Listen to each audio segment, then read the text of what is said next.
On va maintenant parler de Kung Fu. Si je vous dis La Fureur de vaincre ou encore Opération Dragon, normalement cela vous fait penser à Bruce Lee, l'acteur légendaire maître en arts martiaux.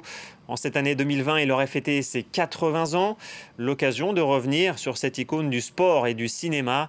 Pour en parler, nous sommes avec Marc Guyon, expatrié à Hong Kong, fondateur du MGK Fight Club.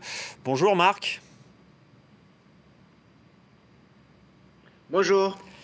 Alors au sein de votre club, vous développez une nouvelle approche du Wing Chun, l'art martial chinois, spécialité de Bruce Lee. Pourquoi est-il toujours une source d'inspiration ?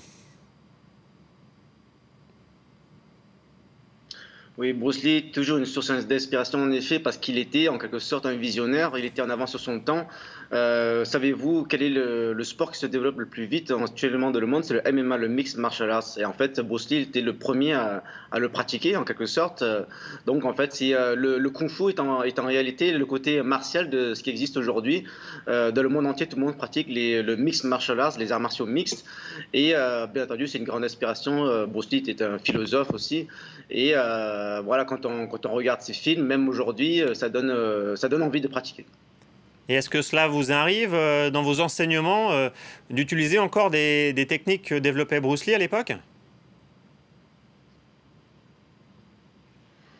Oui, tout à fait. Bah, tout d'abord parce que mon style de Kung Fu est aussi le style Kung Fu que Bruce Lee pratiquait, le Wing Chun. Parce que on ne le sait peut-être pas, mais il y a des centaines de styles de Kung Fu différents. Et celui de Hong Kong, la raison pour laquelle d'ailleurs je suis arrivé à Hong Kong, je me suis expatrié à Hong Kong.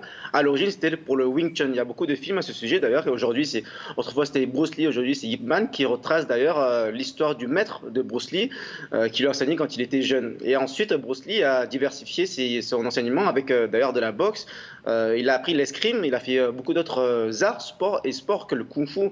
Et en fait, c'est ce que je fais aussi exactement aujourd'hui. Je fais du Kung Fu, mais aussi de la boxe, de la lutte, du MMA. Et en fait, les deux philosophies d'entraînement sont très similaires. Alors Bruce Lee est né à San Francisco en 1940, mais il a été élevé à Hong Kong.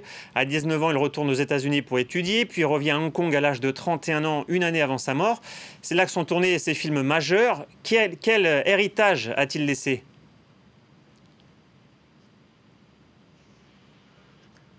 Bon, le premier héritage qu'il a laissé, c'est un grand musée à son nom qui retrace toute sa vie, ses films. Il a laissé aussi une statue qui est très prisée des touristes.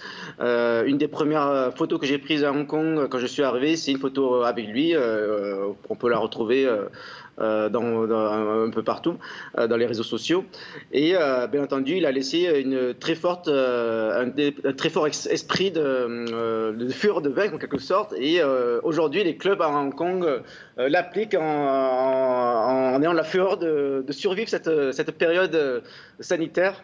Donc voilà, il reste une très grande influence.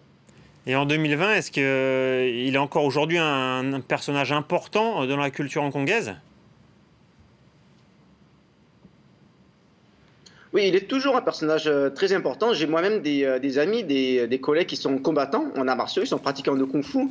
Ils font du Jeet Kune Do aussi, c'est le système que Bruce Lee avait développé, inventé. Et ils sont combattants de MMA et on peut le voir, ils font souvent référence à Bruce Lee, à ses citations, à ses films, et ne serait-ce que dans leurs shows, parce que les arts martiaux de nos jours, c'est aussi un show business, un peu comme la boxe.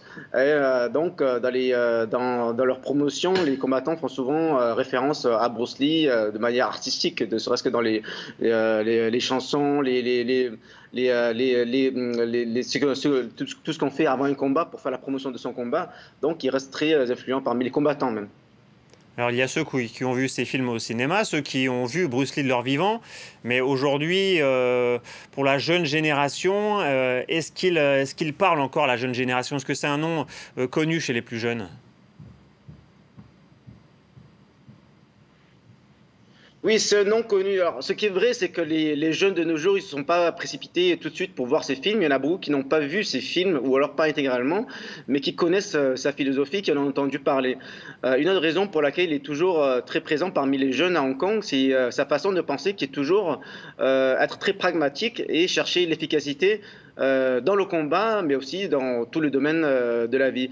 Je dis par exemple que si vous regardez les films de Bruce Lee sans enseignement, c'est pas le kung-fu des animaux. Par exemple, vous n'allez pas le voir faire des gestes très artistiques comme certains films de kung-fu. Il va pas faire le kung-fu du tigre, du dragon, etc. Il va faire des mouvements très sobres qui peuvent ressembler à de la boxe, du kickboxing. Et en fait, de nos jours, ce qui se développe le plus vite, c'est le MMA. Et donc, les combattants, les jeunes de nos jours, ils cherchent à voir qu'est-ce qui est efficace, qu'est-ce qui marche dans un combat. Mais aussi, la philosophie de Bruce Lee, c'est de se recréer en permanence. Bruce Lee n'était pas dans ce style. Merci à vous, Marc Guyon, d'avoir répondu à notre invitation dans ce journal des sports.